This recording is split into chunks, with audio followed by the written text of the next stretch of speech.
பெற்றவங்க எல்லாருமே காதலுக்கு எதிர்ப்பு தெரிவிக்கிறாங்கன்னா பிள்ளைங்க சந்தோஷமாக இருக்கக்கூடாதுன்னு அர்த்தம் இல்லை. பொம்பளை பிள்ளைய பெற்றவங்களை எடுத்துக்கோங்க. நேற்று வந்தவன் நம்பி போய் வாழ்கிறேன்னு சொல்கிறா. எப்படி பிள்ளைய கடைசி வரைக்கும் வச்சு காப்பாற்றுவேன்? பிள்ளையோட எதிர்காலம் என்னாகும்?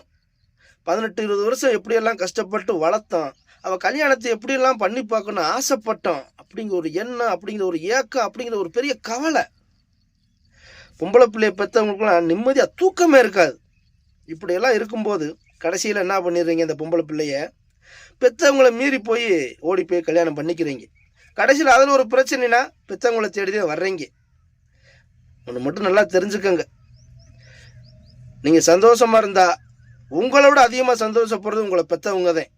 அதே உங்களை நீங்கள் கஷ்டப்பட்டு கண்ணீர் விட்டீங்கன்னா உங்கள் கண்ணீரை துடைக்கிறதுக்கு முதல்ல வந்து நாங்கள் இருக்கோம்னு நிற்கிறது உங்களை பெற்றவங்க தான்.